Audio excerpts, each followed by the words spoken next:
তুলনামূলক নিরীক্ষা হাদিসের বিশুদ্ধতা নির্ণয় ও বিশুদ্ধ হাদিসকে অশুদ্ধ হাদিস থেকে পৃথক করার ক্ষেত্রে মুহাদ্দিসগণের অন্যতম পদ্ধতি ছিল সার্বিক নিরীক্ষা বা ক্রস এক্সামিনি। এক্ষেত্রে তারা মূলত সাহাবিগণের কর্মধারার অনুসরণ করেছেন। ১. তুলনামূলক পরীক্ষার মূল প্রক্রিয়া। আবু হুরায়রা রাদিয়াল্লাহু আনহু একজন সাহাবী। অনেক তাবেঈ তার নিকট থেকে হাদিস শিক্ষা করেছেন। এদের মধ্যে কেউ দীর্ঘদিন এবং কেউ অল্পদিন তার সাথে থেকেছেন। কোন সাহাবী বা মুহাদ্দিস একক ছাত্রকে এক একটি হাদিস শিখাতেন। তারা তাদের নিকট গৃহীত হাদিসগুলি সকল ছাত্রকেই শিক্ষা দিতেন। ফলে সাধারণভাবে আবু হুরায়রা রাদিয়াল্লাহু আনহু বর্ণিত সকল হাদিসই তার অধিকাংশ ছাত্র শুনেছেন। তারা একই হাদিস আবু হুরায়রার সূত্রে বর্ণনা করেছেন। মুহাদ্দিসগণ আবু হুরায়রা রাদিয়াল্লাহু আনহু সকল ছাত্রের বর্ণিত হাদিস সংগ্রহ ও সংকলিত করে সেগুলি পরস্পরের সাথে মিলিয়ে নিরীক্ষা করেছেন।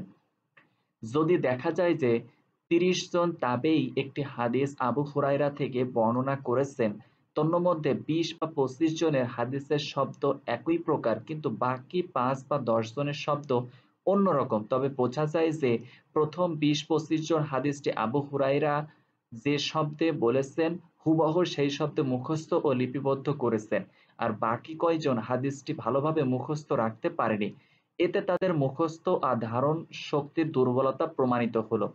যদি আবু হুরায়রা রাদিয়াল্লাহু আনহু কোনো ছাত্র তার নিকট থেকে ১০০টি হাদিস শিক্ষা করে বর্ণনা করেন এবং তন্মধ্যে সবগুলো বা অধিকাংশ হাদিস তিনি হুবহু মুখস্থ রেখে বিশুদ্ধভাবে বর্ণনা করতে পারেন, তাহলে তার গ্রহণযোগ্যতার প্রমাণ। অপরদিকে যদি এরূপ কোনো তাবেঈ ১০০টি হাদিসের মধ্যে অধিকাংশ হাদিসই এমনভাবে বর্ণনা করে যে তার বর্ণনা অন্যান্য তাবেঈর বর্ণনার সাথে মেলে না, তাহলে বোঝা যায় যে তিনি হাদিস ঠিকমতো লিখতেন না ও মুখস্থ রাখতেন না। এই বর্ণনাকারী তার গ্রহণযোগ্যতা হারিয়ে ফেলেন। তিনি জয়ীফ বা দুর্বল রাবী হিসেবে চিহ্নিত হন। ভুলের কারণ ও প্রকারের উপর নির্ভর করে তার দুর্বলতার মাত্রা বোঝা যায়। যদি তার কর্মজীবন ও তার বর্ণিত এ সকল উল্টো-পাল্টা হাদিসের আলোকে প্রমাণিত হতো যে তিনি ইচ্ছাপূর্বক রাসূলুল্লাহ সাল্লাল্লাহু আলাইহি ওয়াসাল্লাম থেকে বর্ণিত হাদিসের মধ্যে বেশ কম করেছেন অথবা ইচ্ছাপূর্বক হাদিসের নামে বানোয়াট কথা বলেছেন, তাহলে তাকে মিথ্যাবাদী রাবী বলে চিহ্নিত করা হতো। যে হাদিস শুধুমাত্র এই ধরনের মিথ্যাবাদী বর্ণনাকারী একাই বর্ণনা করেছেন, সেই হাদিসকে কোনো অবস্থাতে রাসূলুল্লাহ সাল্লাল্লাহু আলাইহি ওয়াসাল্লামের কথা হিসেবে গ্রহণ করা হতো না, বরং তাকে মিথ্যা বা মাউজু হাদিস রূপে চিহ্নিত করা হতো। অনেক সময় দেখা যায় যে আবু হুরায়রা রাদিয়াল্লাহু আনহু এর কোনো ছাত্র এমন একটি বা একাধিক হাদিস বলেছেন যা অন্য কোনো ছাত্র বলছেন না। এক্ষেত্রে মুহাদ্দিসগণ উপরের নিয়মে নিরীক্ষা করেছেন। যদি দেখা যায় যে উক্ত তাবেঈ ছাত্র আবু হুরায়রার সহচর্যে অন্যদের চেয়ে বেশি ছিলেন, তার বর্ণিত অধিকাংশ হাদিস তিনি সঠিকভাবে হুবহু লিপিবদ্ধ ও মুখস্থ রাখতেন বলে নিরীক্ষার মাধ্যমে প্রমাণিত হয়েছে, তার সততা ও ধার্মিকতা সবাই স্বীকার করছেন, সেক্ষেত্রে তার বর্ণিত অতিরিক্ত হাদিসগুলোকে সহিহ বা বিশুদ্ধ বা হাসান বা সুন্দর ও গ্রহণযোগ্য হাদিস বলে গ্রহণ করা হতো। আর যদি উপরিউক্ত তুলনামূলক নিরীক্ষার প্রমাণিত হতো যে তার বর্ণিত হাদিসগুলির মধ্যে অধিকাংশ হাদিস বা অনেক হাদিস গ্রহণযোগ্য রাবীর বর্ণনার সাথে কম বেশি অসামঞ্জস্যপূর্ণ, তবে তার বর্ণিত এই অতিরিক্ত হাদিসটিরও উপরের নিয়মে দুর্বল বা মিথ্যা হাদিস হিসেবে চিহ্নিত করা হতো। সাধারণত একজন তাবেঈ একজন সাহাবী হিসেবেই হাদিস শিখতেন না। অধিকাংশ ক্ষেত্রে প্রত্যেক তাবেঈ চেষ্টা করতেন যথাসম্ভব বেশি সাহাবীর নিকট থেকে হাদিস শিক্ষা করতে। এজন্য তারা তৎকালীন মুসলিম বিশ্বের যে শহরেই কোনো সাহাবী বাস করতেন সেখানেই গমন করতেন। মুহাদ্দিসগণ উপরের নিয়মে সকল সাহাবীর হাদিস, তাদের থেকে সকল তাবেঈর হাদিস, তাদের থেকে বর্ণিত তাবেঈর হাদিস একত্রিত করে তুলনামূলক নিরীক্ষার মাধ্যমে ও বর্ণনাকারীগণের ব্যক্তিগত জীবন, সততা, ধার্মিকতা ইত্যাদির আলোকে হাদিসের গ্রহণযোগ্যতা নিরূপণ করতেন। পরবর্তী শতাব্দীগুলোতে এই ধারা অব্যাহত থাকে। একদিকে মুহাদ্দিসগণ সনদ সহ রাসূলুল্লাহ সাল্লাল্লাহু আলাইহি সাল্লামের নামে কথিত সকল হাদিস সংকলিত করেছেন, অপরদিকে রাবীগণের বর্ণনার তুলনামূলক আলোচনার মাধ্যমে তাদের বর্ণনার সত্যাসত্য নির্ধারণ করে তা লিপিবদ্ধ করেছেন।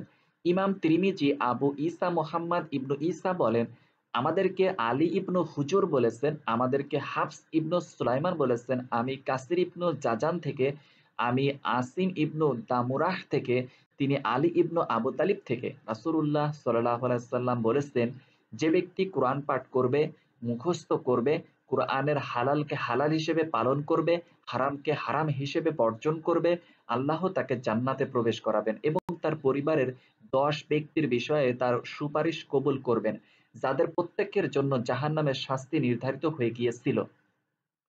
হাদিসটি এভাবে সংকলিত করার পরে ইমাম তিরমিজি হাদিসটির দুর্বলতা ও অগ্রহণযোগ্যতার কথা উল্লেখ করে বলেন, এই হাদিসটি গরীব। এই এই একটিমাত্র সূত্র ছাড়া অন্য কোনো সূত্রে হাদিসটি জানা যায়নি। এর সনদ সহিহ নয়। হাফস ইবনু সুলাইমান হাদিসের ক্ষেত্রে দুর্বল। তিরমিজির এই মতামত তার ও দীর্ঘ 3 শতকের অগণিত মুহাদ্দিসের নিরীক্ষার ভিত্তিতে প্রদত্ত। তাদের নিরীক্ষার সংক্ষিপ্ত পর্যায়গুলো নিম্নরূপ: 1. তারা হাফস ইবনু সুলাইমান বর্ণিত সকল হাদিস সংগ্রহ করেছেন। 2. হাফস যে সকল শিক্ষকের সূত্রে হাদিস বর্ণনা করেছেন তাদের অন্যান্য ছাত্র বা হাফসের সহপাঠী রাবীদের বর্ণনা সংগ্রহ করে তাদের বর্ণনার সাথে তার বর্ণনার তুলনা করেছেন। এই হাদিস হাফসের উস্তাদ কাসির ইবনু জাজানের সূত্রে বর্ণিত সকল হাদিস সংগ্রহ করে হাফসের বর্ণনার সাথে তুলনা করেছেন। কাসিরের উস্তাদ আসিম ইবনু দামুরাহ বর্ণিত সকল হাদিস তার অন্যান্য ছাত্রদের সূত্রে সংগ্রহ করে হাফসের এই বর্ণনার সাথে তুলনা করেছেন। আলী রাদিয়াল্লাহু আনহু এর অন্যান্য ছাত্রদের সূত্রে বর্ণিত সকল হাদিস সংগ্রহ করে তুলনা করেছেন। আলী রাদিয়াল্লাহু আনহু ছাড়া অন্যান্য সাহাবী থেকে বর্ণিত হাদিসের সাথে এই বর্ণনার তুলনা করেছেন। এই নিরীক্ষা প্রক্রিয়ার মাধ্যমে তারা দেখেছেন যে ক এই হাদিসটি এই একটিমাত্র সূত্র ছাড়া কোনো সূত্রে বর্ণিত হয়নি। অন্য কোনো সাহাবী থেকে কেউ বর্ণনা করেননি। আলীর অন্য কোনো ছাত্র হাদিসটি আলী থেকে বর্ণনা করেননি। আসিমের অন্য কোনো ছাত্র তার থেকে বর্ণনা করেননি। কাসিরের অন্য কোনো ছাত্র তা বর্ণনা করেননি। এভাবে তারা দেখেছেন যে দ্বিতীয় হিজরির শেষ প্রান্তে এসে হাফস ইবনু সুলাইমান দাবি করছে যে এই হাদিসটি তিনি এই সূত্রে শুনেছেন। তার দাবির সত্যতা প্রমাণের জন্য কোনো সাক্ষী পাওয়া গেল না।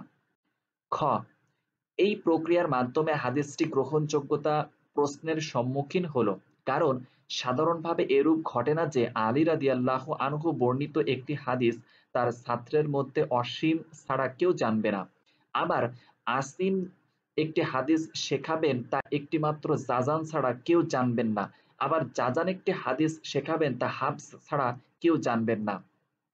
গ এখন দেখতে হবে যে হাফস বর্ণিত অন্যান্য হাদিসের অবস্থা কি।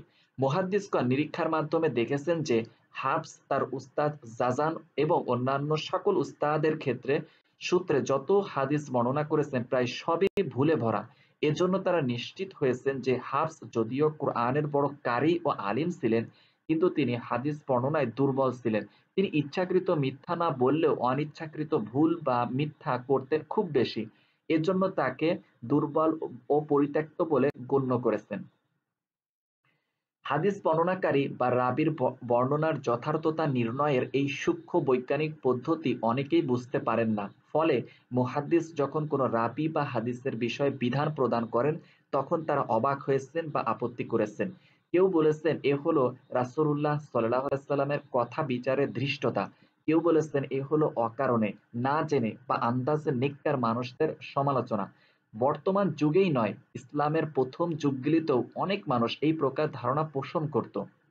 উপরের আলোচনা থেকে আমরা বুঝতে পারি যে রাবী ও হাদিসের আলোচনায় হাদিসের ইমামগণের সকল বিধান ও হাদিস বিষয়ক মতামত এই নিরীক্ষার ভিত্তিতে। কোনো মুহাদ্দিস যখন কোনো রাবী বা হাদিস বর্ণনাকারী সনদে বলেন যে তিনি নির্ভরযোগ্য, পরিপূর্ণ, মুখস্থকারী, সত্যপরায়ণ, চলনসই, দুর্বল, অনেক ভুল করেন, আপত্তিকর হাদিস বর্ণনাকারী, পরিত্যক্ত, মিথ্যাবাদী, হাদিস বানোয়াটকারী ইত্যাদি, তখন বুঝতে হবে যে তার এই সংক্ষিপ্ত মতামতটি তার আজীবনের অক্লান্ত পরিশ্রম, হাদিস সংগ্রহ ও তুলনামূলক নিরীক্ষার ফল।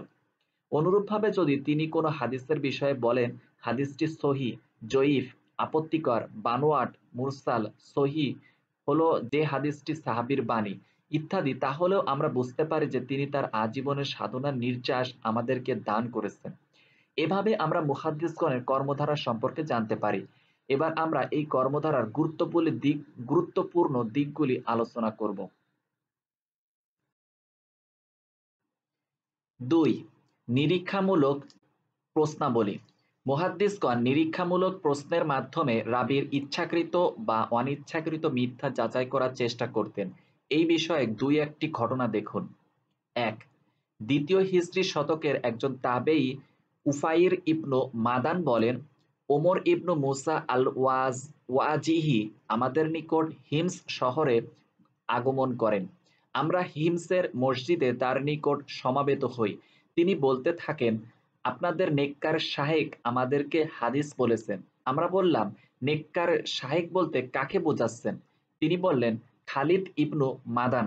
আমি বললাম, আপনি কত সনে তার নিকট থেকে হাদিস শুনেছেন?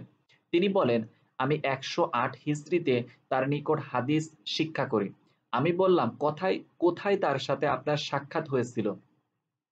তিনি বলেন, আর্মেনিয়ায় যুদ্ধের সময়। আমি বললাম, আপনি আল্লাহকে ভয় করুন এবং মিথ্যা থেকে বিরত থাকুন। খালিদ ইবনু মাদান 104 হিজরি সনে মৃত্যুবরণ করেছেন। তাহলে দেখা যাচ্ছে যে আপনি তার মৃত্যুর 4 বছর পরে তার নিকট থেকে হাদিস শিক্ষা করেছেন। অপরদিকে তিনি কখনোই আর্মেনিয়ায় যুদ্ধে যাননি। তিনি শুধুমাত্র বাইজেন্টাইন রাষ্ট্রের বিরুদ্ধে যুদ্ধে অংশ নিয়েছেন। এভাবে এই রাবীর মিথ্যাবাদিতা প্রমাণিত হওয়ার কারণে মুহাদ্দিসগণ তাকে পরিত্যক্ত ও মিথ্যাবাদী রাবী রূপে চিহ্নিত করেছেন। আবু হাতেম রাদিয়াল্লাহু আনহু বলেন, ওমর ইবনু মুসা পরিত্যক্ত, সে মিথ্যা হাদিস তৈরি করত। বুখারী বলেন, তার বর্ণিত হাদিস আপত্তিকর ও অগ্রহণযোগ্য। ইবনু মাইন বলেন, লোকটি নির্ভরযোগ্য নয়। ইবনু আদি বলেন, লোকটি বানোয়াট ভাবে হাদিসের সনদ ও মতন তৈরি করত। দারাকুতনি, নাসাই প্রমুখ মুহাদ্দিস বলেন সে পরিত্যক্ত।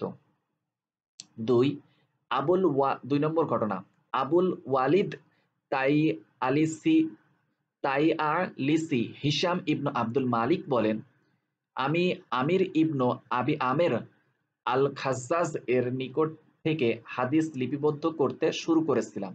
একদিন হাদিসের সনদে তিনি বললেন, আমাদেরকে আতা ইবনু আবি রাবাহ বলেছেন। আমি প্রশ্ন করলাম, আপনি কত সালে আতা থেকে হাদিস শুনেছেন? তিনি বললেন, 124 হিজরি সালে। আমি বললাম, আতা তো 113 বা 114 হিজরিতে ইন্তেকাল করেছেন। এভাবে তার মিথ্যার বর্ণনা ধরা পড়ে। এই মিথ্যা ইচ্ছাকৃত হতে পারে বা অনিচ্ছাকৃত হতে পারে। ইমাম জাহাবি বলেন, যদি তিনি ইচ্ছাকৃতভাবে একথা বলে থাকেন তাহলে তিনি একজন মিথ্যাবাদী ও বানোয়াট হাদিস বর্ণনাকারী। আর যদি তিনি ভুলক্রমে আতা ইবনু সাইব নামের অন্য তাবেঈকে আতা ইবনু আবি রাবাহ বলে ভুল করে থাকেন, তাহলে বুঝতে হবে যে তিনি একজন অত্যন্ত অসতর্ক, জাহিল ও পরিত্যক্ত রাবী। 3 নম্বর ঘটনা, প্রথম হিজরি শতকের একজন রাবী সুহাইল ইবনু জাকওয়ান আবু সিন্দি ওয়াসিতিহি, তিনি আয়েশা রাদিয়াল্লাহু আনহা থেকে হাদিস শুনেছেন বলে দাবি করতেন। মুহাদ্দিসগণের নিরীক্ষামূলক প্রশ্নের মাধ্যমে তার মিথ্যাচার ধরা পড়েছে। ইয়াহইয়া ইবনু মাইন বলেন, আমাদেরকে আব্বাদ বলেছেন, সুহাইল ইবনু জাকওয়ানকে আমরা বললাম, আপনি কি আয়েশা রাদিয়াল্লাহু আনহাকে দেখেছেন? তিনি বললেন, হ্যাঁ দেখেছি। আমরা বললাম, বলুন তো তিনি কেমন দেখতে ছিলেন? তিনি বললেন, তার গায়ের রং কালো ছিল। সুহাইল আরো দাবি করেন যে তিনি ইব্রাহিম নাখিয়ীকে দেখেছেন, তার চোখ দুটি ছিল বড় বড়। সুহাইলের এই বক্তব্য তার মিথ্যা ধরিয়েছে, কারণ আয়েশা রাদিয়াল্লাহু আনহা ফর্সা ছিলেন আর ইব্রাহিম নাখিয়ীর চোখ নষ্ট ছিল। 3. শব্দগত ও অর্থগত নিরীক্ষা। হাদিসের সংগ্রহ ও নিরীক্ষার ক্ষেত্রে মুহাদ্দিসগণ হাদিসের শব্দ, বাক্যবিন্যাস ও অর্থের দিকে বিশেষভাবে লক্ষ্য রাখতেন। বর্ণিত হাদিসটির মধ্যে ব্যবহৃত শব্দাবলী, বাক্যের ব্যবহার ইত্যাদি রাসূলুল্লাহ সাল্লাল্লাহু আলাইহি সাল্লামের ভাষা ও ভাবের সাথে সামঞ্জস্যপূর্ণ কিনা তা লক্ষ্য করতেন। বর্ণিত হাদিসটির অর্থ মানবীয় যুক্তি, জ্ঞান, বিবেক বিরোধী কিনা অথবা কুরআন ও হাদিসের সুপরিচিত বক্তব্যের স্পষ্ট বিরোধী কিনা তা বিবেচনা করতেন। ফলে অনেক সময় বর্ণনাকারীর ব্যক্তিগত সততা প্রমাণিত হওয়া সত্ত্বেও তার বর্ণিত হাদিসকে তারা মিথ্যা বা বানোয়াট বলে প্রত্যাখ্যান করতেন। পরবর্তী আলোচনায় পাঠক এ বিষয়ক অনেক উদাহরণ দেখতে পাবেন। ৪. রাবীর উস্তাদকে প্রশ্ন করা। মুহাদ্দিসগণ কোন রাবীর নিকট থেকে হাদিস সংগ্রহের পরে চেষ্টা করতেন তিনি যে উস্তাদের সূত্রে হাদিসটি বলেছেন তার কাছে যেয়ে সরাসরি তাকে প্রশ্ন করার মাধ্যমে বর্ণনাটি যাচাই করার। এজন্য প্রয়োজনে তারা হাজার মাইল পরিভ্রমণের কষ্ট স্বীকার করতেন।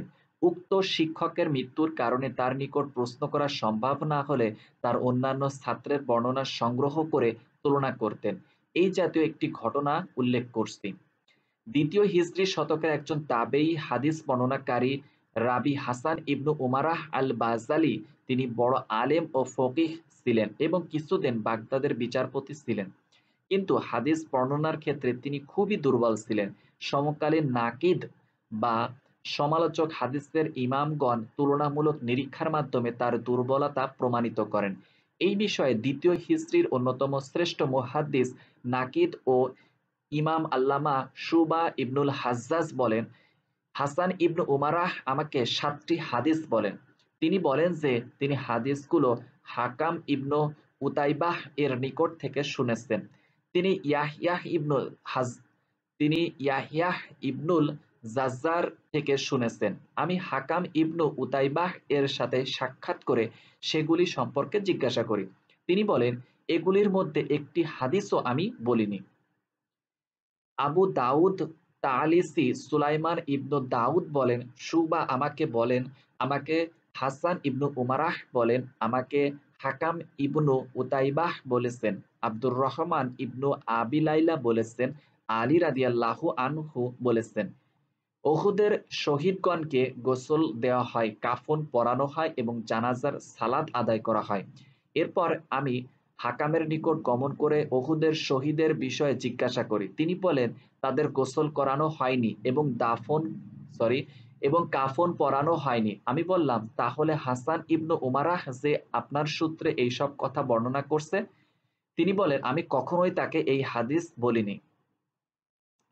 আবু দাউদ তায়ালিসি আরো বলেন, আমাকে শুবা বলেছেন, তুমি জারির ইবনু হাজিম এর নিকট গমন করে তাকে বলো, আপনার জন্য হাসান ইবনু উমারাহ থেকে হাদিস বর্ণনা করা জায়েজ নয়, কারণ সে মিথ্যা বলে। তায়ালিসি বলেন, আমি প্রশ্ন করলাম, কিভাবে তা জানলেন? তিনি বলেন, তিনি আমাকে হাকাম ইবনু উতাইবাহের সূত্রে অনেক হাদিস শুনিয়েছেন যেগুলির কোনো ভিত্তি আমি পাইনি। তালিসি বলেন, আমি বললাম, সেগুলো কি? সুবা বলেন, আমি হাকামকে বললাম, রাসূলুল্লাহ সাল্লাল্লাহু আলাইহি সাল্লাম কি উহুদ যুদ্ধের শহীদগণের সালাতুল জানাজা আদায় করেছিলেন? তিনি বলেন, না, তিনি তাদের সালাতুল জানাজা আদায় করেননি। আর হাসান ইবনু উমারাহ বলেছেন, তাকে হাকাম বলেছেন, তাকে মুকসিম বলেছেন, তাকে ইবনু আব্বাস বলেছেন, রাসূলুল্লাহ সাল্লাল্লাহু আলাইহি সাল্লাম উহুদের শহীদগণের সালাতুল জানাজা আদায় করেন এবং দাফন করেন। আমি হাকামকে বললাম, জারজ সন্তানের বিষয়ে আপনার মত কি? তিনি বলেন, তাদের জানাজা পড়া হবে। আমি বললাম, এই হাদিস কার থেকে বর্ণিত? হাকাম বলেন, হাসান বসরি থেকে বর্ণিত। অথচ হাসান ইবনু উমারাহ বলেছেন, তাকে হাকাম হাদিসটি ইয়াহইয়া ইবনুল জাজ্জার থেকে আলীর সূত্রে বর্ণনা করেছেন। এভাবে আমরা দেখতে পাচ্ছি যে শুবা হাসান ইবনু উমারাহ এর বর্ণিত হাদিসগুলি তার উস্তাদের নিকট পেশ করে হাসানের বর্ণনার অযথার্থতা ও তার ইচ্ছাকৃত বা অনিচ্ছাকৃত ভুল বা মিথ্যা প্রমাণিত করলেন। এইরূপ অগণিত ঘটনা আমরা রিজাল গ্রন্থসমূহে দেখতে পাই। মূলত মুহাদ্দিসগণের সফরের একটা বড় অংশ ব্যয় করতেন সংকলিত হাদিস সমূহ রাবির উস্তাদের নিকট পেশ করে সেগুলির যথার্থতা যাচাইয়ের কাছে। বিভিন্ন বর্ণনাকারীর বর্ণনার তুলনা। মুহাদ্দিসগণের নিরীক্ষার অন্যতম দিক ছিল রাবীর সতীর্থ বা সহপাঠীগণের বর্ণনা সংগ্রহ ও তুলনা করে তার যথার্থতা নির্ণয় করা। তুলনা ও নিরীক্ষার এই প্রক্রিয়া ছিল তাদের সার্বক্ষণিক হাদিস চর্চার প্রধান বৈশিষ্ট্য। হাদিস শ্রবণের সঙ্গে সঙ্গে তারা সেই হাদিসকে স্মৃতিতে সংরক্ষিত অন্যদের বর্ণিত হাদিসগুলির সাথে তুলনা করতেন। এরপর প্রয়োজন ও সুযোগ অনুসারে অন্যান্য রাবীদেরকে প্রশ্ন করতেন, তাদের বর্ণনার সাথে এই বর্ণনার তুলনা করতেন এবং প্রয়োজন মতো পাণ্ডুলিপির সাথে মেলাতেন। দ্বিতীয় হিজরি শতকের প্রখ্যাত মুহাদ্দিস আবু দাউদ তায়ালিসি বলেন, আমরা একদিন আমাদের উস্তাদ শুবা ইবনুল হাজ্জাজের নিকট বসেছিলাম। এমত অবস্থায় সমসাময়িক রাবী হাসান ইবনু দিনার সেখানে আগমন করেন। শুবা তাকে বলেন, আপনি এখানে বসুন। তিনি বসেন এবং হাদিস বলেন, আমাদেরকে হামিদ ইবনু হিলাল বলেছেন, তিনি মুজাহিদ থেকে তিনি ওমর ইবনুল খাত্তাবকে বলতে শুনেছেন। হাদিসটি শুনে তিনি হাদিস বললেন। হাদিসটি শুনে শুবা অবাক হয়ে বলেন, মুজাহিদ ওমর থেকে কোনো হাদিস শুনেছেন? এ কিভাবে সম্ভব? এ সময় হাসান ইবনু দিনার উঠে চলে যান। অন্য একজন রাবী আবুল ফাদল বাহর ইবনু কুনাইস আস-সাক্কা সেখানে আগমন করেন। শুবা তাকে বলেন, আবুল ফাদল, আপনি হামিদ ইবনু হিলাল থেকে কোনো হাদিস শুনেছেন? তিনি বলেন, হ্যাঁ শুনেছি। আমাদেরকে হামিদ ইবনু হিলাল বলেছেন, আমাদেরকে বনি আদি গোত্রের আবু মুজাহিদ নামের একজন আলিম বলেছেন, তিনি ওমর ইবনুল খাত্তাবকে বলতে শুনেছেন।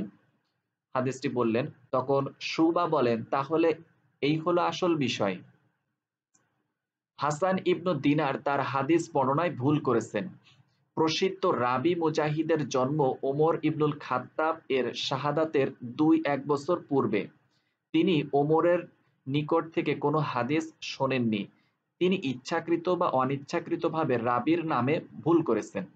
বাহর আস-সাক্কা এর বর্ণনার সাথে তুলনা করে শুবা বুঝতে পারলেন হাসান ইবনু দিনারের ভুল কোথায়।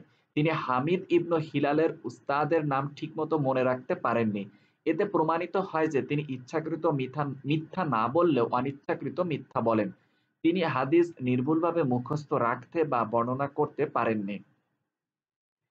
তৃতীয় শতকের অন্যতম শ্রেষ্ঠ নাকিদ মুহাদ্দিস ইমাম ইয়াহইয়া ইবনু মাইন মুসা ইবনু ইসমাইল এর নিকট গমন করে হাম্মাদ ইবনু সালামাহ ইবনু দিনারের বর্ণিত হাদিসগুলির পাণ্ডুলিপি পাঠ করতে আগ্রহ প্রকাশ করেন। মুসা বলেন, আপনি এই পাণ্ডুলিপিগুলো আর কারোর কাছে শোনেননি? ইয়াহইয়া বলেন, আমি ইতোপূর্বে হাম্মাদের ১৭ জন ছাত্রের কাছে তাদের নিকট সংকলিত হাম্মাদের বর্ণিত হাদিসগুলির পাণ্ডুলিপি পড়ে শুনেছি। আপনি ১৮তম ব্যক্তি যার কাছে আমি হাম্মাদের বর্ণিত হাদিসগুলি পড়তে চাই। মুসা বলেন, কেন? ইয়াহইয়া বলেন, কারণ হাম্মাদ ইবনু সালামা হাদিস বর্ণনার ক্ষেত্রে ২-১ স্থানে ভুল করতেন। এজন্য আমি তার ভুল এবং তার ছাত্রদের ভুলের মধ্যে পার্থক্য করতে চাই।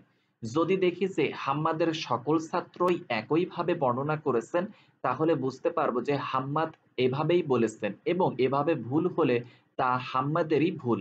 আর যদি দেখি যে ছাত্রদের বর্ণনার মধ্যে পার্থক্য হচ্ছে, তাহলে বুঝতে হবে যে এক্ষেত্রে ভুল ছাত্রর নিজেরই। এভাবে আমি হাম্মাদের নিজের ভুল এবং তার ছাত্রদের ভুলের মধ্যে পার্থক্য করতে পারব। মুহাদ্দিসগণের তুলনামূলক নিরীক্ষার অগণিত উদাহরণ এবং ব্যাখ্যা ইমাম মুসলিম বিস্তারিতভাবে তার আত-তাময়িজ নামক গ্রন্থে উল্লেখ করেছেন। তার ভাষায় একটি উদাহরণ এখানে পেশ করছি। তিনি বলেন, হাদিস বর্ণনার ক্ষেত্রে ভুল হাদিসের সনদে বা মতনে হতে পারে। মতনে ভুলের একটি উদাহরণ, আমাকে হাসান হুলওয়ানি ও আব্দুল্লাহ ইবনে উবাইদুল্লাহ দারিমি বলেছেন, আমাদেরকে উবাইদুল্লাহ ইবনু আব্দুল মাজিদ বলেছেন, আমাদেরকে কাসির ইবনু জাইদ বলেছেন, আমাকে ইয়াজিদ ইবনু আবি জিয়াদ বলেছেন। কুরাইব ইবনু আবি মুসলিম বলেন, তিনি ইবনু আব্বাস থেকে তিনি বলেন, আমি আমার খালা বা নবী পত্নী মাইমুনার ঘরে রাত্রি যাপন করি। রাসূলুল্লাহ সাল্লাল্লাহু আলাইহি ওয়াসাল্লাম রাত্রে উঠে উঁচু করে তাহাজ্জুদের সালাতে দাঁড়ান। তখন আমি তার ডান পার্শ্বে দাঁড়াই। তিনি আমাকে ধরে তার বাম পার্শ্বে দাঁড় করিয়ে দেন। ইমাম মুসলিম বলেন, এই হাদিসটি ভুল, কারণ নির্ভরযোগ্য বর্ণনাকারী সহিহ বর্ণনায় এর বিপরীত কথা বর্ণনা করেছেন। তারা উল্লেখ করেছেন যে ইবনু আব্বাস রাসূলুল্লাহ সাল্লাল্লাহু আলাইহি সাল্লাম এর বামে দাঁড়িয়েছিলেন, এরপর তিনি তাকে তার ডান দিকে দাঁড় করিয়ে দেন। আমি এখানে কুরাইব ইবনু আবি মুসলিম থেকে তার অন্যান্য ছাত্রদের বর্ণনা এবং এরপর ইবনু আব্বাস থেকে ইবনু আব্বাসের অন্যান্য ছাত্রদের বর্ণনা উল্লেখ করব, যারা কুরাইবের সতীর্থ ছিলেন এবং তারই অনুরূপ বর্ণনা করেছেন। ১, আমাদেরকে ইবনু আবি ওমর বলেন, আমাদেরকে সুফিয়ান সাউরি বলেছেন আমর ইবনু দিনার থেকে, কুরাইব থেকে, ইবনু আব্বাস থেকে, তিনি মাইমুনার গৃহে রাত্রি যাপন করেন। রাসূলুল্লাহ সাল্লাল্লাহু আলাইহি সাল্লাম রাত্রে উঠে অজু করে সালাতে দাঁড়ান। ইবনু আব্বাস বলেন, আমি তখন উঠে রাসূলুল্লাহ সাল্লাল্লাহু আলাইহি সাল্লাম যেভাবে অজু করেন সেভাবে অজু করে তার নিকট আগমন করি এবং তার বাম পাশেই দাঁড়াই। তিনি তখন আমাকে ডান দিকে দাঁড় করিয়ে দেন। ২, মাখরামাহ ইবনু সুলাইমান কুরাইব থেকে ইবনু আব্বাস থেকে এইভাবেই বর্ণনা করেছেন। সালামাহ ইবনু কুহাইল কুরাইব থেকে ইবনু আব্বাস থেকে অনুরূপ বর্ণনা করেছেন। সালিম ইবনু আবিল জাদ কুরাইব থেকে ইবনু আব্বাস থেকে এভাবেই বর্ণনা করেছেন। হুসাইম আবু বিশর থেকে, সাইদ ইবনু জুবাইর থেকে, ইবনু আব্বাস থেকে এভাবেই বর্ণনা করেছেন। আইয়ুব সাখতিয়ানি আব্দুল্লাহ ইবনু সাইদ ইবনু জুরাইব থেকে, তার পিতা সাইদ ইবনু জুবাইর থেকে, ইবনু আব্বাস থেকে এভাবেই বর্ণনা করেছেন। হাকাম ইবনু উতাইবাহ সাইদ ইবনু জুরাই থেকে এভাবেই বর্ণনা করেছেন। ইবনু জুরাইজ আতা ইবনু আবি রাবাহ থেকে ইবনু আব্বাস থেকে এভাবেই বর্ণনা করেছেন। কাইস ইবনু সাদ আতা ইবনু আবি রাবাহ থেকে ইবনু আব্বাস থেকে এভাবেই বর্ণনা করেছেন। আবু নাদরাহ মুনজির ইবনু মালিক ইবনু আব্বাস থেকে এভাবেই বর্ণনা করেছেন। শাবি ইবনু আব্বাস থেকে এভাবেই বর্ণনা করেছেন। তাউস ইকরামাহ থেকে ইবনু আব্বাস থেকে এভাবেই বর্ণনা করেছেন। ইমাম মুসলিম বলেন, এভাবে কুরাইব থেকে এবং ইবনু আব্বাসের অন্যান্য ছাত্রদের থেকে সহিহ বর্ণনায় প্রমাণিত হলো যে রাসূলুল্লাহ সাল্লাল্লাহু আলাইহি ওয়াসাল্লাম ইবনু আব্বাসকে তার বামে দাঁড় করিয়েছিলেন বলে যে হাদিসটি বর্ণিত হয়েছে তা সন্দেহাতীতভাবে ভুল। পাঠক, এখানে মূল এখানে ইমাম মুসলিমের নিরীক্ষার গভীরতা ও প্রামাণ্যতা লক্ষ্য করুন। তিনি এই একটি হাদিস ইবনু আব্বাস থেকে ১৩টি সূত্রে সংকলিত করে তুলনামূলক নিরীক্ষার মাধ্যমে সঠিক বর্ণনাকে ভুল বা মিথ্যা থেকে পৃথক করলেন। তিনি প্রথমে উল্লেখ করলেন যে ইয়াজিদ ইবনু আবি জিয়াদ নামক রাবীর সূত্রে বর্ণনা করলেন যে কুরাইব তাকে বলেছেন, ইবনু আব্বাস তাকে বলেছেন তিনি রাসূলুল্লাহ সাল্লাল্লাহু আলাইহি ওয়াসাল্লামের ডানে দাঁড়ান এবং তিনি তাকে বামে দাঁড় করিয়ে দেন। এরপর তিনি ইয়াজিদের উস্তাদ কুরাইবের অন্যান্য ছাত্রদের বর্ণনার সাথে তা মেলালেন। কুরাইবের অন্য তিনজন প্রসিদ্ধ ছাত্র মাখরামাহ, সালামাহ ও সামিলের বর্ণনা ইয়াজিদের বর্ণনার ঠিক বিপরীত। তারা তিনজনই বলেছেন যে কুরাইব বলেছেন ইবনু আব্বাস বামে দাঁড়িয়েছিলেন এবং রাসূলুল্লাহ সাল্লাল্লাহু আলাইহি ওয়াসাল্লাম তাকে ডানে দান করান। এতে প্রমাণিত হলো যে ইয়াজিদ ইবনু আবি জিয়াদ হাদিসটি মুখস্থ রাখতে পারেনি। ইমাম মুসলিম এখানেই থামেননি। তিনি এরপর কুরাইব ছাড়া ইবনু আব্বাসের আরো ৫ জন ছাত্র সাইদ ইবনু জুবাইর, আতা ইবনু আবি রাবাহ, আবু নুদরাহ, শাবি ও ইকরামাহ থেকে হাদিসটির বর্ণনা সংকলিত করে তার সাথে উপরের বর্ণনাটির তুলনা করলেন। এই ৫ জনের বর্ণনাও প্রমাণ করে যে ইয়াজিদ ইবনু আবি জিয়াদ হাদিসটির ভুল বর্ণনা দিয়েছেন। এতে সন্দেহাতীতভাবে প্রমাণিত হলো যে ইবনু আব্বাস তার সকল ছাত্রকে বলেছেন যে তিনি প্রথমে বামে দাঁড়িয়েছিলেন, পরে রাসূলুল্লাহ সাল্লাল্লাহু আলাইহি ওয়াসাল্লাম তাকে ডানে দাঁড় করিয়ে দেন। ইবনু আব্বাসের সকল ছাত্রের ন্যায় কুরাইবও তার ছাত্রদেরকে এই কথাই বর্ণনা করেছিলেন। কিন্তু ইয়াজিদ তার স্মৃতির দুর্বলতার কারণে হাদিসটি ভুলভাবে বর্ণনা করেছেন। এইরূপ ব্যাপক তুলনা ও নিরীক্ষা মুহাদ্দিসগণ প্রতিটি ছাত্রের ক্ষেত্রে করতেন। হাদিস ও রাবীর বিধান বর্ণনায় তাদের প্রতিটি মতামতই এইরূপ গভীর ও ব্যাপক তুলনা ও নিরীক্ষার ভিত্তিতে প্রদত্ত। আরেকটি উদাহরণ দেখুন। দ্বিতীয় হিজরি শতকের মিশরের একজন প্রসিদ্ধ আলিম, ফকিহ ও মুহাদ্দিস ছিলেন আবু আব্দুর রহমান আব্দুল্লাহ ইবনু লাহিয়া ইবনু উকবা আল হাদরামি আল গাফিকি। তিনি ছিলেন একজন প্রসিদ্ধ হাদিস বর্ণনাকারী ছিলেন এবং অনেক হাদিস বর্ণনা করেছেন। মুহাদ্দিসগণ তার বর্ণিত সকল হাদিস তুলনামূলকভাবে নিরীক্ষার মাধ্যমে যাচাই করে দেখতে পেয়েছেন যে তার বর্ণিত হাদিসের মধ্যে ভুলের পরিমাণ খুব বেশি। নাকিদ মুহাদ্দিসগণ তার বর্ণিত হাদিসগুলি তার নিকট থেকে বা তার ছাত্রদের নিকট থেকে সংকলিত করেছেন। এরপর তিনি যে সকল উস্তাদের সূত্রে হাদিস বর্ণনা করেছেন তাদের অন্যান্য ছাত্রদের থেকে হাদিসগুলি সংগ্রহ ও সংকলন করেছেন। এরপর এই সকল বর্ণনা সনদ ও মতনের তারতম্য দেখতে পেয়ে ইবনু লাহিয়াকে হাদিস বর্ণনার ক্ষেত্রে দুর্বল বলে চিহ্নিত করেছেন। ইবনু লাহিয়া এর মারাত্মক ভুলের উদাহরণ হিসেবে ইমাম মুসলিম বলেন, আমাদেরকে জুহাইর ইবনু হারব বলেছেন, আমাদেরকে ইসহাক ইবনু ঈসা বলেছেন, আমাদেরকে আব্দুল্লাহ ইবনু লাহিয়াহ বলেছেন, মুসা ইবনু উকবাহ আমার কাছে লিখে পাঠিয়েছেন, আমাকে বুশর ইবনু সাইদ বলেছেন। জাইদ ইবনু সাবেত রাদিয়াল্লাহু আনহু থেকে তিনি বলেন, রাসূলুল্লাহ সাল্লাল্লাহু আলাইহি ওয়াসাল্লাম মসজিদের মধ্যে হাজামত করেন বা সিংগার মাধ্যমে দেহ থেকে রক্ত বের করেন। ইবনু লাহিয়ার ছাত্র ইসহাক ইবনু ঈসা বলেন, আমি ইবনু লাহিয়াকে বললাম তার বাড়ির মধ্যে কোনো নামাজের স্থানে? তিনি বলেন, মসজিদে নববীর মধ্যে। ইমাম মুসলিম বলেন, হাদিসটির বর্ণনা সকল দিক থেকে বিকৃত। এর সনদ ও মতন উভয় ক্ষেত্রে মারাত্মক ভুল হয়েছে।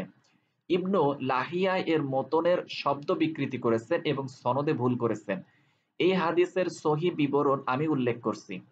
আমাকে মোহাম্মদ ইবনু হাতিম বলেন, আমাদেরকে বাহস ইবনু আসাদ বলেন, আমাদেরকে উহাইব ইবনু খালিদ ইবনু আজলান বলেন, আমাকে মুসা ইবনু উকবাহ বলেন, আমি আবুন নাদর সালিম ইবনু আবু উমাইম আহকে বলতে শুনেছি, তিনি বুশর ইবনু সাইদ থেকে, তিনি জাইদ ইবনু সাবিত থেকে বলেন, রাসূলুল্লাহ সাল্লাল্লাহু আলাইহি ওয়াসাল্লাম মসজিদের মধ্যে চাটাই দিয়ে একটি ছোট ঘর বানিয়ে তার মধ্যে কয়েক রাকাত সালাত আদায় করেন। ইমাম মুসলিম বলেন, আমাকে মোহাম্মদ ইবনুল মুসান্না বলেন, আমাদেরকে মোহাম্মদ ইবনু জাফর বলেছেন, আমাদেরকে আব্দুল্লাহ ইবনু সাইদ ইবনু আবু হিন্দ আল ফারাজি বলেছেন, আমাদেরকে আবু নাদর সালিম বলেছেন, তিনি বুশর ইবনু সাইদ থেকে, তিনি জাইদ ইবনু সাবিত থেকে, তিনি বলেন, রাসূলুল্লাহ সাল্লাল্লাহু আলাইহি ওয়াসাল্লাম চাটাই দিয়ে মসজিদের মধ্যে একটি ঘর বানিয়ে নেন।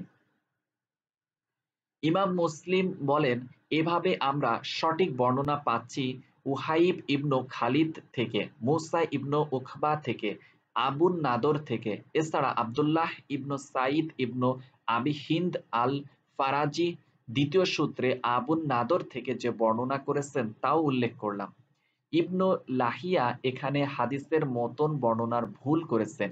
তার কারণ তিনি হাদিসটি মূসার নিকট থেকে স্বকর্ণে শোনেননি, শুধুমাত্র লিখে পাঠানো পাণ্ডুলিপির উপর নির্ভর করেছেন, যা তিনি উল্লেখ করেছেন।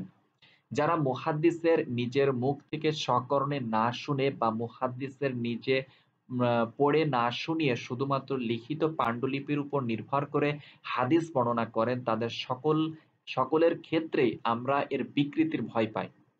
আর সনদের ভুল হলো, মুসা ইবনু উকবাহ হাদিসটি আবুন নাদর সালিমের নিকট থেকে গ্রহণ করেছেন। আবুন নাদর হাদিসটি বুসুন ইবনু সাইদ থেকে শিখেছেন, কিন্তু ইবনু লাহিয়া সনদ বর্ণনায় আবুন নাদর এর নাম উল্লেখ না করে বলেছেন, মূসা হাদিসটির বুশর থেকে শুনেছেন। এখানে লক্ষণীয় যে ইমাম মুসলিম দুই পর্যায়ে তুলনা করেছেন। প্রথমত, ইবনু লাহিয়ার উস্তাদ মূসার অন্য ছাত্র উহাইবের বর্ণনার সাথে ইবনু লাহিয়ার বর্ণনা তুলনা করেছেন।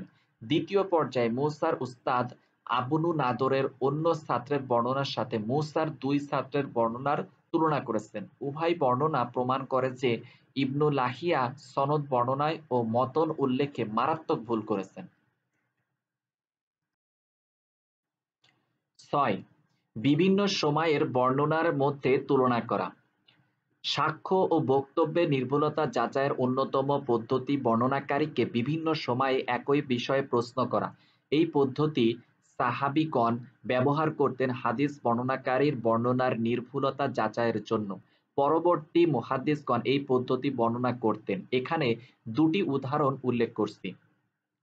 ১ নম্বর উদাহরণ, উমাইয়া শাসক মারওয়ান ইবনুল হাকাম এর সেক্রেটারি আবু জুআইজাহ বলেন, একদিন মারওয়ান আমাকে বললেন, আবু হুরায়রা রাদিয়াল্লাহু আনহুকে ডেকে আনো। আবু হুরায়রা উপস্থিত হলে তিনি আবু হুরায়রাকে বিভিন্ন বিষয়ে হাদিস জিজ্ঞাসা করতে লাগলেন আর আমাকে পর্দার আড়ালে বসে সেগুলি লিখতে নির্দেশ দিলেন। এরপর ১ বছর অতিবাহিত হয়ে গেলে মারওয়ান পুনরায় আবু হুরায়রাকে ডেকে পাঠান এবং আমাকে পর্দার আড়ালে আগের বছরে লেখা পাণ্ডুলিপি নিয়ে বসতে বলেন। তিনি আবু হুরায়রাকে সেই বিষয়গুলি সম্পর্কে আবারও প্রশ্ন করেন এবং আবু হুরায়রা গত বছরে বলা হাদিসগুলি পুনরায় বলেন। আমি মিলিয়ে দেখলাম যে তিনি একটুও কম বেশি করেননি বা কোনো শব্দ আগে পিছেও করেননি। সুবহানাল্লাহ। ২ নম্বর উদাহরণ, উমারাহ ইবনুল কাকা বলেন, আমাকে ইব্রাহিম নাখঈ বলেন, তুমি আমাকে আবু জুরআ ইবনু আমর ইবনু জারিব থেকে হাদিস বর্ণনা করো। আবু জুরআর নির্ভরযোগ্যতার প্রমাণ হলো আমি তাকে একটা হাদিস সম্পর্কে প্রশ্ন করি। এরপর ২ বছর পরে আমি তাকে হাদিসটি সম্পর্কে জিজ্ঞাসা করি। দ্বিতীয়বার তিনি হুবহু প্রথমবারের মতনই বর্ণনা করেন। একটি অক্ষরও বেশি কম করেননি। ৭. স্মৃতি ও শ্রুতির সাথে পাণ্ডুলিপির তুলনা। আমরা দেখেছি যে তাবেঈগণের যুগ থেকে রাবী ও মুহাদ্দিসগণ সাধারণভাবে প্রত্যেক শিক্ষকের নিকট থেকে শিক্ষা করা হাদিসগুলি পৃথকভাবে পাণ্ডুলিপি আকারে লিপিবদ্ধ করে সংরক্ষণ করতেন। তারা পাণ্ডুলিপির সাথে মুখস্থ বর্ণনার তুলনা করে নির্ভুলতা যাচাই করতেন। প্রয়োজনে তারা পাণ্ডুলিপির হস্তাক্ষর, কালি ইত্যাদি পরীক্ষা করতেন। এখানে বর্ণিত হাদিসের বিশুদ্ধতা যাচাইয়ে পাণ্ডুলিপির সাহায্য গ্রহণের কয়েকটি নজির উল্লেখ করছি। একটি ঘটনা। ঘটনা ১, দ্বিতীয় হিজরি শতকের একজন মুহাদ্দিস খলিফা ইবনু মুসা বলেন, আমি গালিব ইবনু উবাইদুল্লাহ আল জাজারি নামক একজন মুহাদ্দিসের নিকট হাদিস শিক্ষা করতে গমন করি। তিনি আমাদেরকে হাদিস লেখাতে শুরু করে তার পাণ্ডুলিপি দেখে বলতে থাকেন, আমাকে মাকহুল বলেছেন আমাকে মাকহুল বলেছেন এভাবে তিনি মাকহুলের সূত্রে হাদিস লেখাতে থাকেন। একসময় তার পেশাবের বেগ হয়, তিনি উঠে যান। তখন আমি তার পাণ্ডুলিপির মধ্যে নজর করে দেখি সেখানে লেখা রয়েছে আমাকে আবান ইবনু আবি আইয়াস বলেছেন, আনাস থেকে, আবান বলেছেন অমুক থেকে। তখন আমি তাকে পরিত্যাগ করে সেখান থেকে উঠে আসলাম। অর্থাৎ এই রাবী তার হাদিসগুলো আবানের নিকট থেকে শুনেছেন ও লিখেছেন, তবে আবান মুহাদ্দিসগণের নিকট দুর্বল বলে ও অনির্ভরযোগ্য বলে পরিচিত। এজন্য তিনি হাদিস পড়ার সময় তার নাম বাদ দিয়ে প্রসিদ্ধ তাবেঈ মাকহুলের নামে হাদিসগুলি বলছিলেন। খলিফা সুযোগ পেয়ে তার মুখের বর্ণনার সাথে লিখিত পাণ্ডুলিপির তুলনা করে তার জালিয়াতি ধরে ফেলেন। ২ নম্বর ঘটনা, দ্বিতীয় শতকের নাকিদ ইমাম আব্দুর রহমান ইবনু মাহদি বলেন, একদিন সুফিয়ান সাউরি একটি হাদিস বর্ণনা করতে গিয়ে বলেন, হাদিসটি আমাকে বলেছেন হাম্মদ ইবনু আবি সুলাইমান। তিনি আমর ইবনু আতিয়াহ আত তাইমি নামক তাবেঈ থেকে, তিনি সালমান ফারাসি থেকে। আব্দুর রহমান বলেন, আমি বললাম, হাম্মদ ইবনু আবি সুলাইমান তো একটি হাদিস রিবঈ ইবনু হিরাস থেকে বর্ণনা করেছেন। তিনি সালমান ফারাসি থেকে, অর্থাৎ আপনার সনদ বর্ণনায় ভুল হয়েছে। হাম্মাদের উস্তাদ আমর ইবনু আতিয়াহ নয়, বরং রিবঈ ইবনু হিরাস ছিলেন। সুফিয়ান সাউরি বলেন, এই সনদ কে বলেছেন? আমি বললাম, আমাকে হাম্মদ ইবনু সালামাহ বলেছেন। তিনি হাম্মদ ইবনু আবি সুলাইমান থেকে এই সনদ উল্লেখ করেছেন। সুফিয়ান বলেন, আমি যা বলছি তাই লেখো। আমি বললাম, শুবা ইবনু হাজ্জাজও আমাকে সনদ বলেছেন। তিনি বললেন, আমি যা বলছি তাই লেখো। আমি বললাম, হিশাম দাশতুয়াইও আমাকে এই সনদ বলেছেন। তিনি বলেন, হিশাম? আমি বললাম, হ্যাঁ। তিনি কয়েক মুহূর্ত চুপ থেকে বললেন, আমি যা বলছি তাই লেখো। আমি হাম্মদ ইবনু আবি সুলাইমানকে বলতে শুনেছি, তিনি বলেছেন, আমি আমর ইবনু আতিয়াহ থেকে হাদিসটি শুনেছেন। আব্দুর রহমান বলেন, আমার মনে দৃঢ় বিশ্বাস এসে গেল যে এখানে সুফিয়ান সাউরি ভুল করলেন। অনেকদিন যাবৎ আমি এই ধারণায় পোষ করে থাকলাম যে এই সনদ বললে সুফিয়ান সাউরি ভুল করলেন। এরপর একদিন আমি আমার উস্তাদ মোহাম্মদ ইবনু জাফর গুন্দার এর মাধ্যমে শুবা ইবনুল হাজ্জাজের যে হাদিসগুলি শুনিয়েছিলেন সেগুলি লিখিত পাণ্ডুলিপির মধ্যে দেখলাম যে শুবা বলেছেন, আমাকে হাম্মদ ইবনু আবি সুলাইমান বলেছেন, তাকে রিবিই ইবনু হিরাস বলেছেন সালমান ফারাসি থেকে। শুবা বলেন, হাম্মদ একবার বলেন যে তিনি আমর ইবনু আতিয়াহ থেকে হাদিসটি শুনেছেন। আব্দুর রহমান বলেন, পাণ্ডুলিপি দেখার পর আমি বুঝতে পারলাম যে সুফিয়ান সাউরি ঠিকই বলেছেন। তার নিজের মুখস্থের বিষয়ে তার গভীর আস্থা থাকার কারণে অন্যদের বিরোধিতাকে তিনি পাত্তা দেননি। ৩ নম্বর ঘটনা। দ্বিতীয় শতকের অন্যতম শ্রেষ্ঠ মুহাদ্দিস ও ফকিহ আবদুল্লাহ ইবনুল মুবারক বলেন, যদি মুহাদ্দিসগণ শুবা ইবনুল হাজ্জাজ থেকে বর্ণিত হাদিসের সঠিক বর্ণনার বিষয়ে মতভেদ করেন তাহলে মুহাম্মদ ইবনু জাফর গুন্দার এর পাণ্ডুলিপিই তাদের মধ্যে চূড়ান্ত ফয়সালা করবে। গুন্দার এর পাণ্ডুলিপির বর্ণনাই সঠিক ও নির্ভুল বলে গৃহীত। ৪ নম্বর ঘটনা। তৃতীয় শতকের তিনজন মুহাদ্দিস মোহাম্মদ ইবনু মুসলিম ইবনু উসমান আর রাজি, ফাদল ইবনু আব্বাস ও আবু জুরুয়া রাজি, উবাইদুল্লাহ ইবনু আব্দুল কারিম একত্রে বসে হাদিস আলোচনা করছিলেন। মোহাম্মদ ইবনু মুসলিম একটি হাদিস বলেন যাতে ফাদল আপত্তি উঠান। তিনি অন্য একটি বর্ণনায় বলেন, দুজনের মধ্যে হাদিসটির বিষয়ে বচসা হয়। তারা তখন আবু জুরআকে সালিহ মানেন। আবু জুরআ মতামত প্রকাশ থেকে বিরত থাকেন, কিন্তু মোহাম্মদ ইবনু মুসলিম চাপাচাপি করতে থাকেন। তিনি বলেন, আপনার নীরবতার কোনো অর্থ নেই। আমার ভুল হলে তাও বলেন, আর তার ভুল হলে তাও বলেন। আবু জুরআ তখন তার পাণ্ডুলিপি আনতে নির্দেশ দেন। তিনি ছাত্র আবুল কাসিমকে বলেন, তুমি গ্রন্থাগারে ঢুকে প্রথম, দ্বিতীয়, তৃতীয় সারি বাদ দেবে। এর পরের সারির বই গুনে প্রথম থেকে ১৬ খণ্ড পাণ্ডুলিপি রেখে ১৭তম খণ্ডটি নিয়ে এসো। তিনি পাণ্ডুলিপিটি নিয়ে এসে আবু জুরআকে প্রদান করেন। আবু জুরআ পৃষ্ঠা উল্টাতে থাকেন এবং এক পর্যায়ে হাদিসটি বের করেন। এরপর তিনি পাণ্ডুলিপিটি মোহাম্মদ ইবনু মুসলিমের হাতে দেন। মোহাম্মদ পাণ্ডুলিপিটি সংকলিত হাদিসটি পড়ে বলেন, হ্যাঁ, তাহলে আমারই ভুল হয়েছে, আর ভুল তো হতেই পারে। ঘটনা ৫।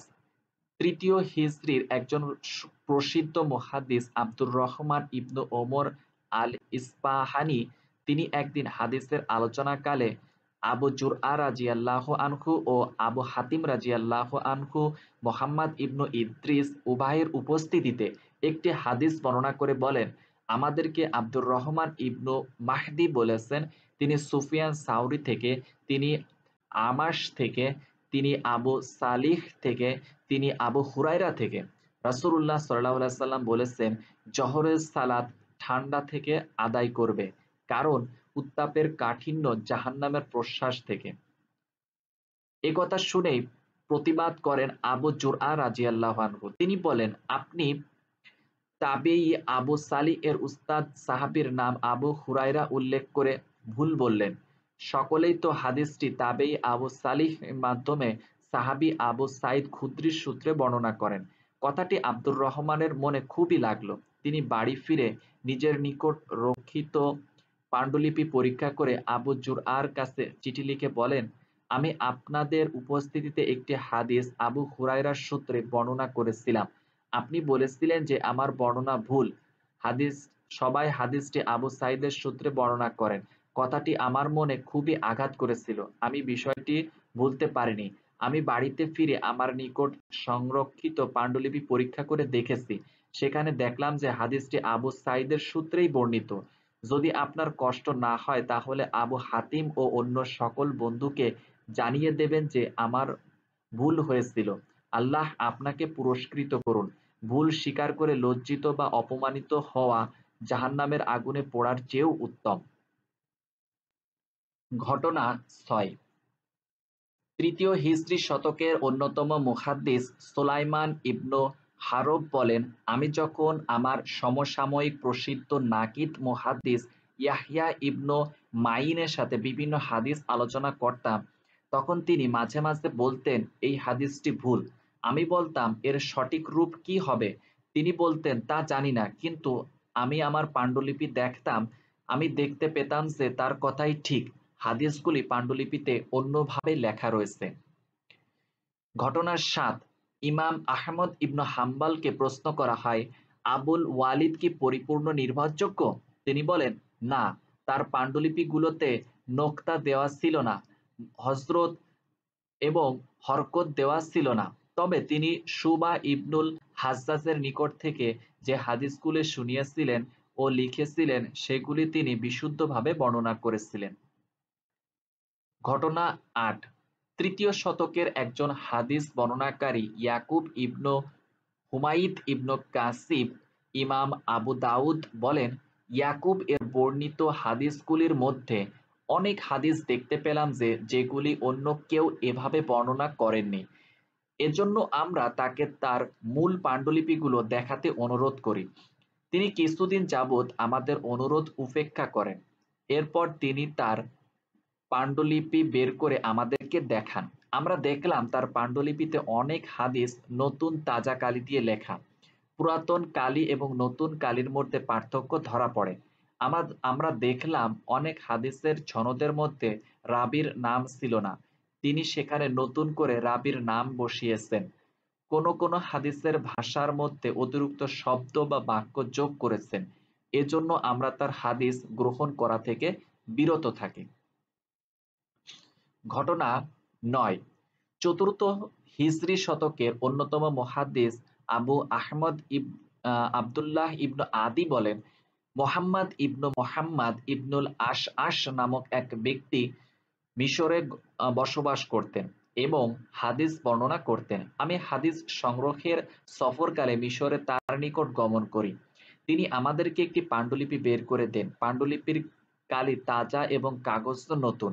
এতে প্রায় 1000 হাদিস ছিল, যেগুলি তিনি হযরত আলীর বংশধর মুসা ইবনু ইসমাইল ইবনু মুসা ইবনু জাফর সাদিক ইবনু ইবনু মোহাম্মদ বাকির ইবনুল জাইনুল আবিদিন ইবনু হুসাইন ইবনু আলী থেকে তার পিতামহদ্বয়ের সূত্রে রাসূলুল্লাহ সাল্লাল্লাহু আলাইহি ওয়াসাল্লাম থেকে শুনেছেন বলে দাবি করেন। এর প্রায় সকল হাদিসই অজ্ঞাত, অন্য কেউ এই সনদে বা অন্য কোনো সনদে তা বর্ণনা করেননি। কিছু হাদিসের শব্দ বা মতন অন্যান্য সহিহ হাদিসে পাওয়া যায়, তবে এর সনদে নয়। তখন আমি সনদে উল্লেখিত মুসা ইবনু ইসমাইল সম্পর্কে আলী বংশের সমকালীন অন্যতম নেতা হুসাইন ইবনু আলীকে প্রশ্ন করি। তিনি বলেন, এই মুসা 40 বছর যাবৎ মদিনায় তার প্রতিবেশী ছিলেন। তিনি কখনো কোনোদিন বলেননি যে তিনি তার পিতামহদ্বয়ের সূত্রে বা অন্য কোনো সূত্রে কোনো হাদিস তিনি শুনিয়েছেন বা বর্ণনা করেছেন। ইবনু আদি বলেন, এই পাণ্ডুলিপির হাদিসগুলোর কোনো ভিত্তি আমরা খুঁজে পাইনি। এগুলো তিনি বানিয়েছিলেন বলে বোঝা যায়।